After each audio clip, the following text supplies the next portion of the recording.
শাকিব খানের সিনেমা হোক বা অন্য যারেরই সিনেমা হোক, আমাদের এই সিনেমার ক্ষেত্রে আমি কোনো সিনেমাকেই প্রতিযোগী মনে করি না।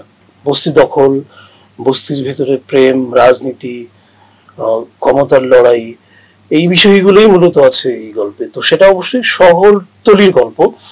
আত্মজীবী সিনেমাটি সম্পর্কে একদম পরিচালকের কাছে আমরা প্রথমে জানতে চাচ্ছি, সিনেমাটির গল্প, প্রেক্ষাপট এবং কোন পর্যায়ে রয়েছে শুটিং বা সব নিয়ে যদি বলেন। আত্মজীবী সিনেমার শুটিং প্রায় শেষ, শুধু একটু গান বাকি আছে। গানটা হয়তো 2-3 দিন লাগবে শুটিং, বাকি সব শুটিং এর কাজ শেষ। এডিটিং ও মোটামুটি শেষ, ডাবিং আমরা এই মুহূর্তে করছি, ডাবিংও শেষ হয়ে যাবে এর মধ্যে।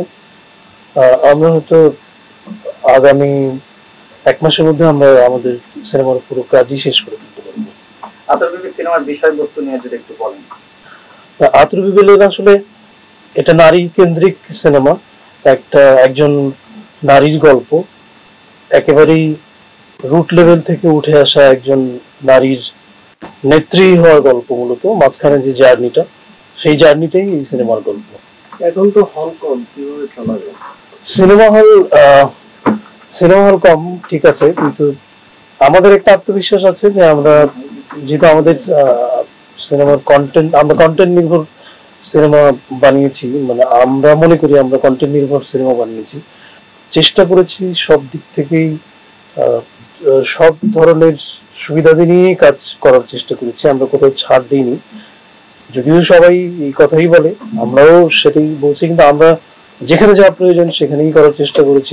গল্পে আমরা জোর দিয়েছি, অভিনয়ে জোর দিয়েছি, এবং আমরা সিনেমার প্রত্যেকটি চরিত্রের পাত্রপাত্রী নির্ধারণের ক্ষেত্রে আমরা বারবার কথা বলেছি এবং অনেকে ইন্টারভিউ নিয়েছি।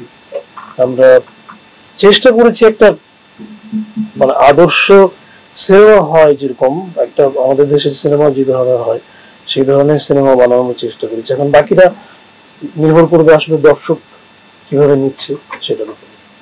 একটু যদি আপনি আর্টিস্ট সম্পর্কে বলেন, যেহেতু নায়ক নায়িকা যাদেরকে নিয়েছেন এবং তাদেরকে নেওয়ার কারণটা কি এবং তাদের পারফরম্যান্স কেমন ছিল, এই সব নিয়ে যদি একটু বলেন আপনি। হ্যাঁ, আমি একটু আগেই বললাম যে আসলে আমাদের সিনেমাটা গল্প নির্ভর এবং অভিনয় নির্ভর।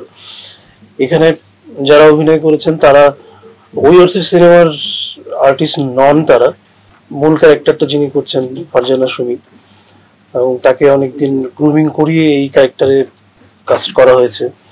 তার সঙ্গে রাশেদ মামুন, অপু ভালো অভিনেতা, এর মধ্যে সে খুবই রাইজিং, এটা সবাই জানে।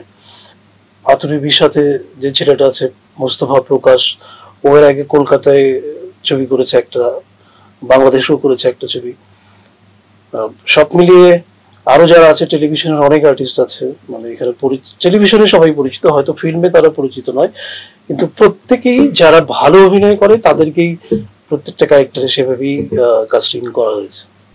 শুটিংটা কোথায় হয়েছে এবং প্রেক্ষাপটটা যদি বলেন, যেটা কি আসলে শহরে কোনো প্রেক্ষাপটে নাকি গ্রামীণ প্রেক্ষাপটে, এই বিষয়গুলো যদি একটু বলেন। আসলে আমরা কোনো জায়গা নির্ধারণ করিনি, আমরা নির্দিষ্ট কোনো এলাকা, কোনো জেলা কিংবা বাংলাদেশের কোনো জেলা কিংবা কোনো জায়গা আমরা আসলে উল্লেখ করিনি আমাদের এই প্রেক্ষাপটটার ক্ষেত্রে। তো এটা আসলে সিনেমাটা দেখলে বোঝা যাবে যে এটা একটা শহরতলির বস্তির গল্প, মানে বস্তির মধ্যে যে সব বিষয় আশয়গুলো ঘটে, বিশেষ করে বস্তির ভেতরের যে বস্তি দখল, বস্তির ভেতরে প্রেম, রাজনীতি, ক্ষমতার লড়াই, এই বিষয়গুলোই মূলত আছে এই গল্পে। তো সেটা অবশ্যই শহরতলির গল্প, হ্যাঁ শহর কেন্দ্রিক গল্প বলা যেতে পারে।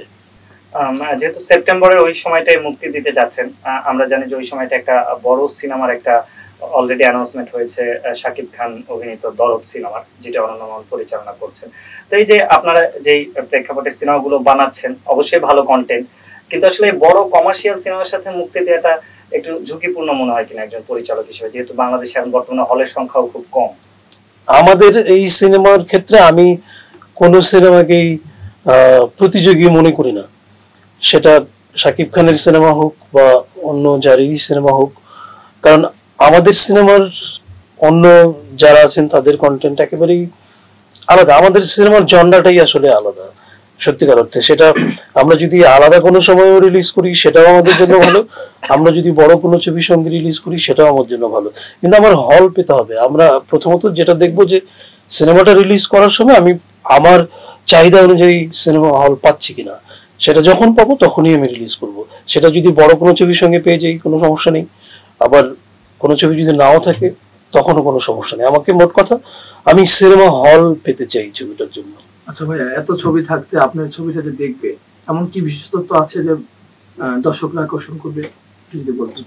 না, এটা তো আসলে আমি বলতে পারবো না যে আমার সিনেমাটা এই কারণেই মানুষ দেখবে, এটা বলাটাও ঠিক হবে না।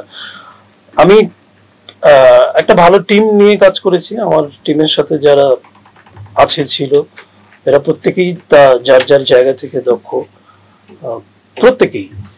তো সেই জায়গা থেকে আমার বিশ্বাস যে আমাদের টিম ওয়ার্কটা খুবই ভালো ছিল। সেরকম জায়গা থেকে আমি ব্যক্তিগতভাবে মনে করি যে আমি একটি ভালো সিনেমা বানানোর চেষ্টা করেছি।